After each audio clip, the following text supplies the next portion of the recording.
No ano passado eu fiz um vídeo como fazer drift como o Takumi e ele viralizou. Então as pessoas começaram a comentar naquele vídeo sobre Kansei Drifting. E eu não sabia o que era, então eu comecei a procurar respostas. Depois de muito procurar, eu não encontrei nenhuma pista a não ser um único comentário dizendo que era a maneira mais rápida de dirigir. O que me deixou intrigado, porque todo mundo aprende desde cedo que a maneira mais rápida de dar a volta em um circuito é ativamente não derrapar o carro. Mas como a gente estava falando sobre Initial D e lá eles correm em togues, as passagens da montanha têm curvas fechadas e isso pode fazer a diferença. Com toda essa carga, eu tinha que fazer isso. Eu tinha que provar que eles estavam errados. Ou certos, vai saber, né?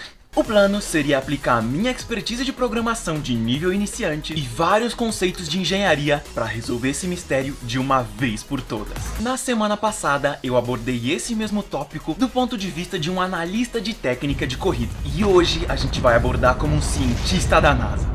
Que eu não sou mais, você entendeu? Na engenharia existe um campo que estuda controle, e por controle eles querem dizer saber o estado atual de alguma coisa e manter essa coisa nesse estado, ou tomar uma ação para trazer essa coisa de volta para o valor objetivo. Como o drift é fundamentalmente manter o carro em uma derrapagem controlada, como eu sei que muitos concordariam, a gente pode aplicar esse conceito. Primeiro, a gente tem que colocar o carro em um estado deslizante, fazendo drift, para efeito, em um determinado ângulo. Agora a gente tem um objetivo, alcançar e manter esse ângulo. Então assim que a gente iniciar o drift, o nosso sistema vai estar perto do objetivo. Agora a gente só tem que manter ele nesse ângulo. Pergunta para qualquer drifter como manter o ângulo e ele vai te responder. Em termos de acelerador, se o carro estiver endireitando, você pisa. Se ele estiver rodando, aí você solta. Já sobre a direção, se ele estiver endireitando, você vira para dentro. Se ele estiver girando, aí você vira para fora. Portanto, a gente só tem que verificar se o carro está endireitando ou se ele está rodando e agir de acordo.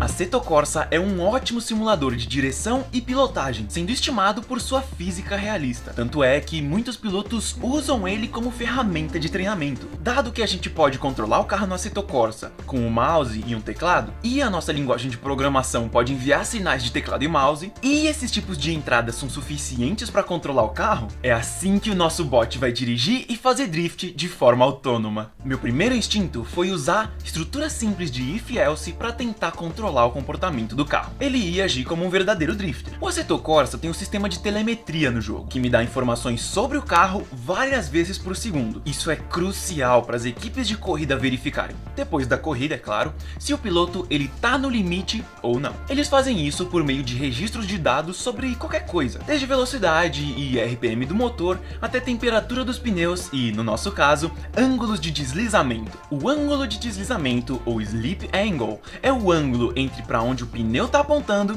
e para onde ele realmente está indo. É fácil de ver por que a gente quer saber essa informação para o drift. Se o ângulo de deslizamento de um pneu não for zero, isso significa que ele está deslizando, efetivamente fazendo drift. E a leitura exata do ângulo de deslizamento dos pneus traseiros é o ângulo do carro no drift. Como o Assetto Corsa nos dá essa telemetria em tempo real, a gente pode usar isso a nosso favor. Então é exatamente assim que a gente vai obter o ângulo do carro no drift a qualquer momento. Agora que ele conhece o ângulo do carro, o nosso robô de drift só precisa mandar entradas de teclado e mouse para ele acelerar e virar, e a nossa primeira iteração do nosso carro de drift autônomo está pronta para entrar na pista e fazer um drift. Vamos lá, hora da verdade.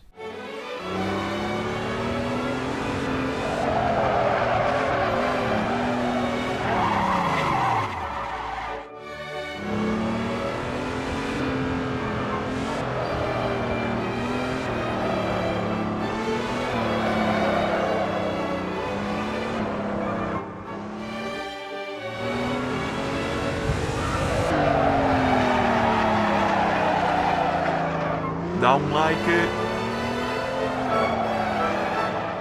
Muito bom, eu não vou mentir. Ele tá tentando fazer drift, mas não tá realmente conseguindo. O que parece é que ele tá tentando driftar, mas passa do ponto. Então ele volta, só que é demais. Então ele tenta de novo e erra o ponto, repetindo o ciclo. O que eu tinha que fazer é, de alguma forma, fazer ele reagir mais rápido, mais cedo. Então me veio controlador PID, controlador proporcional integrativo, o derivativo. É um nome chique, mas é o que a gente já estava fazendo para controlar o drift, só que com uma pequena diferença. Inicialmente, eu pensei que ia ser o bastante verificar se o carro estava no ângulo perfeito ou não. Se ele estiver acima do ângulo ideal de drift, solta o acelerador.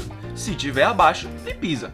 E a mesma coisa para o volante. Então, quando ele lia o valor do ângulo, o carro já estava passando daquele ângulo ideal. E quando o bot percebia que o ângulo estava maior do que o ideal, já era tarde demais. O robô reagia na hora, mas o carro, sendo um sistema complexo, leva algum tempo para traduzir o comando do condutor em um movimento real do carro com o seu chassi difícil de mover, feito de aço de 1 tonelada. Eu tentei implementar a parte proporcional do controle PID, mas o problema permaneceu. Depois de tentar tudo, a única resposta só poderia ser usar o D, um controle derivativo. De novo, um termo difícil com significado simples. Uma derivada é quanto algo está mudando, sua taxa de mudança. Você pode pensar nisso como a velocidade com a qual o ângulo está variando. Um bom drifter, depois de dar um comando para o carro, ele pode sentir o carro reagindo em 3 fases diferentes. Digamos que a gente vai pisar no acelerador. Nesse caso, a gente consegue sentir a traseira começando a sair, depois saindo na velocidade rápida, depois saindo mais devagar até o ponto em que ele para de mudar e continua fazendo só o que ele estava fazendo, driftando, só flutuando naquele ângulo sem mover a traseira. E essa é a habilidade que a gente vai dar pro nosso robô de drift. Basicamente, se o carro tá no meio do drift e ele tá com muito ângulo, o robô vai simplesmente levantar o acelerador pro carro voltar pro lugar. Até aqui, nada de novo. Mas aí vem a parte interessante. Agora ele consegue ver não só que o ângulo tá excessivo,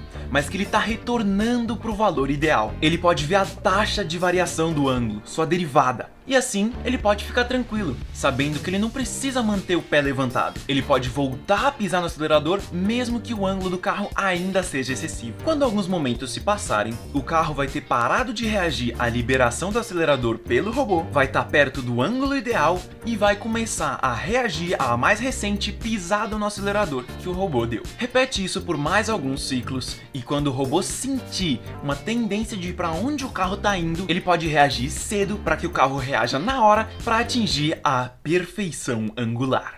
Segunda rodada.